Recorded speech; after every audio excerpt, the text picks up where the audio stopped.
Let's talk about liberal and conservative scholars for a minute. I announced that I'm going to just be mostly working with biblical scholars and biblical scholarship questions from now on. And in the comments of that announcement, a couple people very snarkily took the opportunity to say, are you going to just interview liberal scholars or are you going to interview conservative scholars too?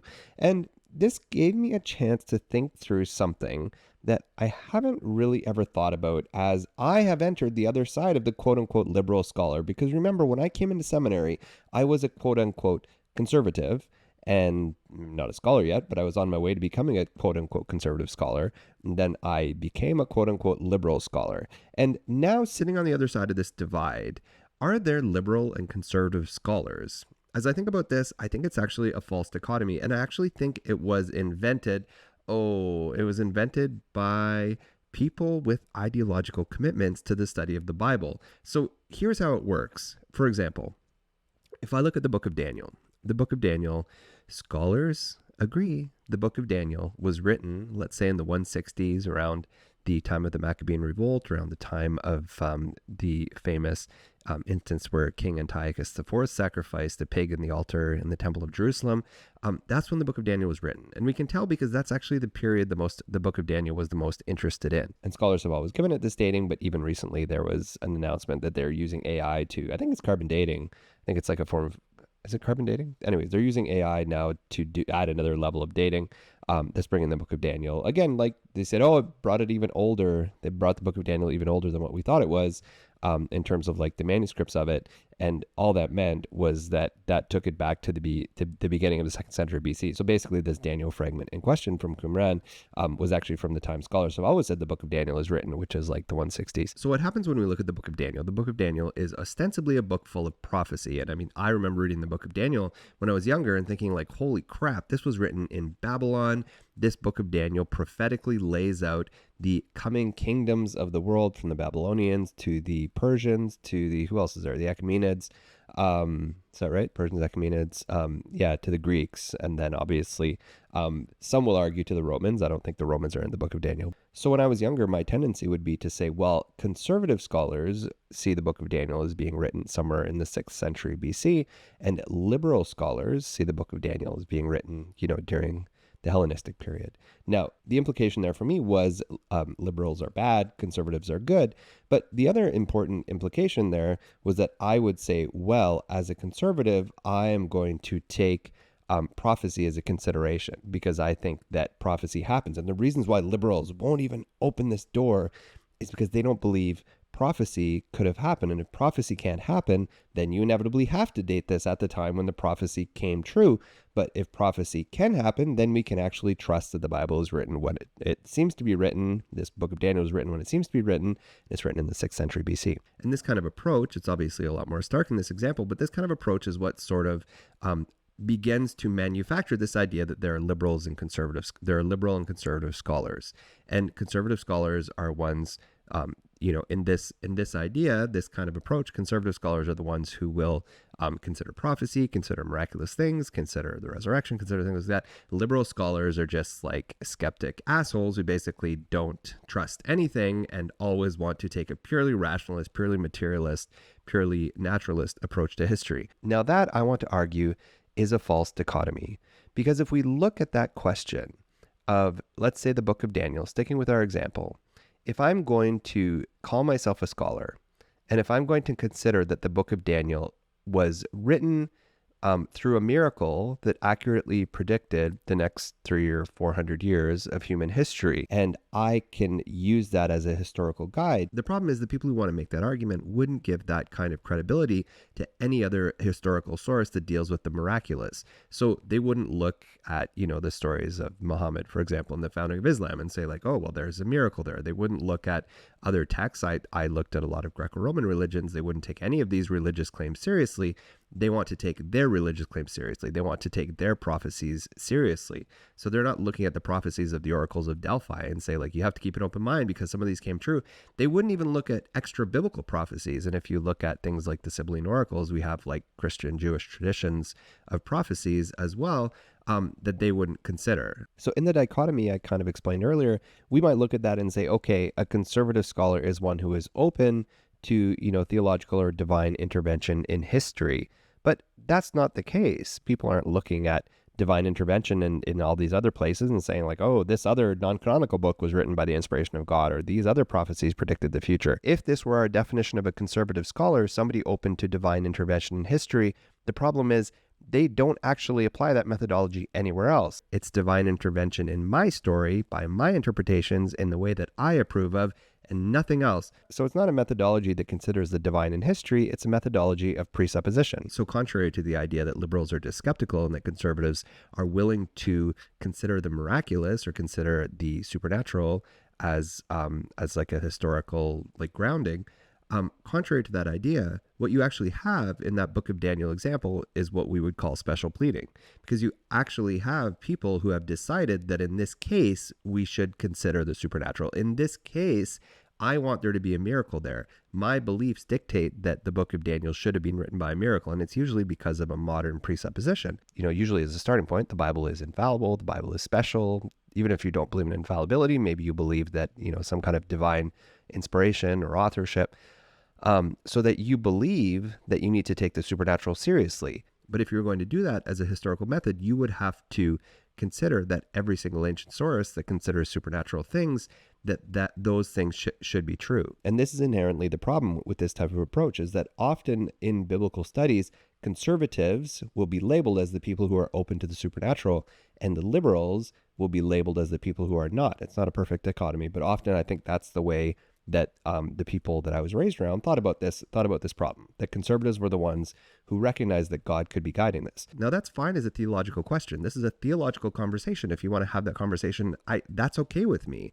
It's just that's not doing history. That's doing theology. And if you're going to do history, you can't give your texts, you can't give the books that you preference, that you believe supernatural things happened, you can't use that as a methodology and apply them sporadically to the text that you want special pleading for and ignore everything else. So it's not a viable methodology, and therefore it's not a real way of doing history. So when I think about this question of liberals and conservative scholars, I think that's often what people are talking about. I think often people are saying conservatives are willing to consider the supernatural, liberals are kind of skeptic, naturalists, whatever. So my problem with this false dichotomy is that the people who are ideologically predisposed to see the Bible one way, the people who are letting their ideology drive history, try to use this false dichotomy to get a seat at the table.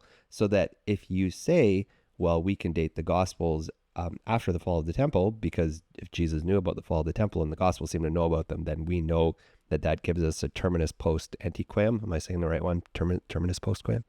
Terminus antiquam. That gives us the earliest possible date for the creation of the Gospels. And you say, well, no, Jesus could have predicted it. Jesus could have prophesied that the temple would fall.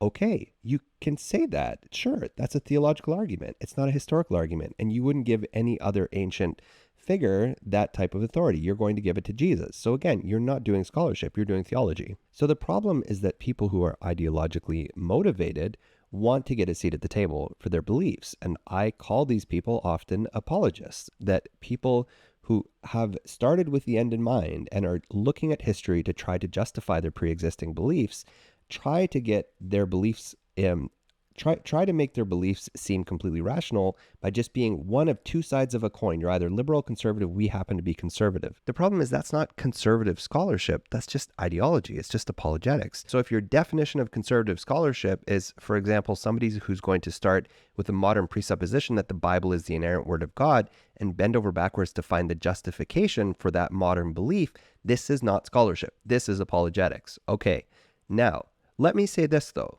before I go too far into this, that there are people who I think get labeled conservative scholars who are exceptional scholars. So I'm not saying that everybody who is, typically labeled a conservative scholar, I'm not even saying that all apologists. There are some scholars who act as apologists in some circumstances.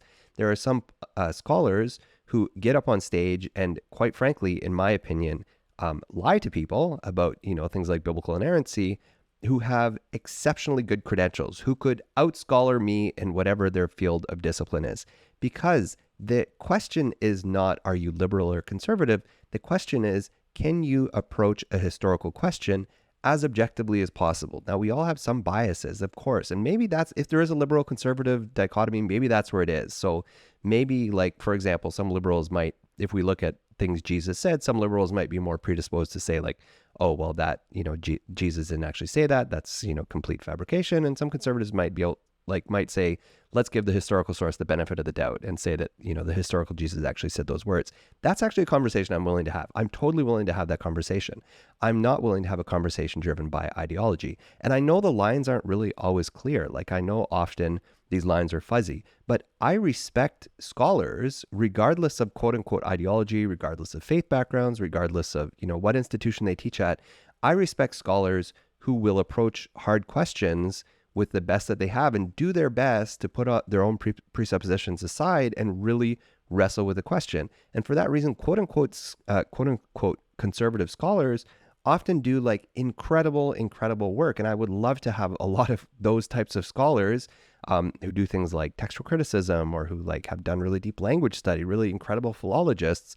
I'd love to have some of those people on the podcast to talk, but I'm not going to have an apologist on who has a presupposition of what they think happened in history, and they're mad because their presuppositions don't get a seat at the table. So the bottom line is, when I'm talking to scholars, the only thing I care about is, are you willing to put aside as much as you can your presuppositions, to take a really serious look at a historical problem, to genuinely give it your best effort? And even I've realized over the years, and I did this too when I was in my master's degrees, I didn't look specifically at the Gospels. I didn't look specifically at even like the New Testament at all during my master's degrees, because I wasn't willing to deal with the ramifications of what I would have to see. So to keep my scholarly work intact, to sort of keep my credibility, I ended up looking at extra biblical texts. And that's why I wrote on Philo and 4 Maccabees, because I didn't really care if I could say they're full of crap or they're, Philo was wrong or 4 Maccabees was wrong, whatever.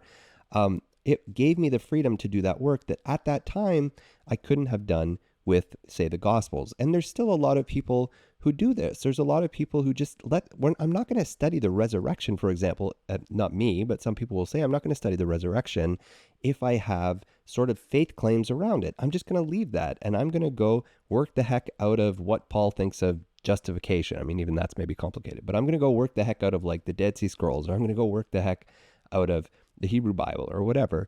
That these are scholars who I respect because they're doing great work. And when it comes to questions that they can't honestly approach as scholars, they just don't. And that's okay. I actually think that's completely fine.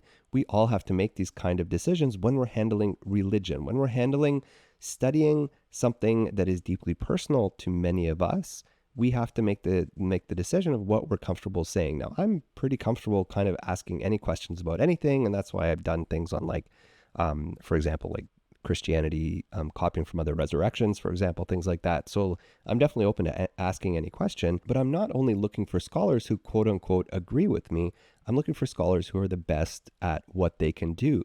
And for this reason, I reject this false dichotomy of liberal versus conservative scholars. To the people in the comments saying, are you only going to interview liberal scholars?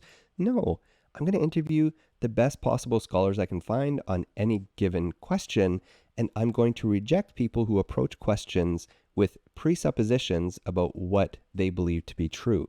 I'm going to reject people who are doing apologetics, even if they're not apologists, if they're doing apologetics for a certain position as they're trying to do history, I'm going to reject that. Now, I'm anticipating something already. I'm just going to say it in closing.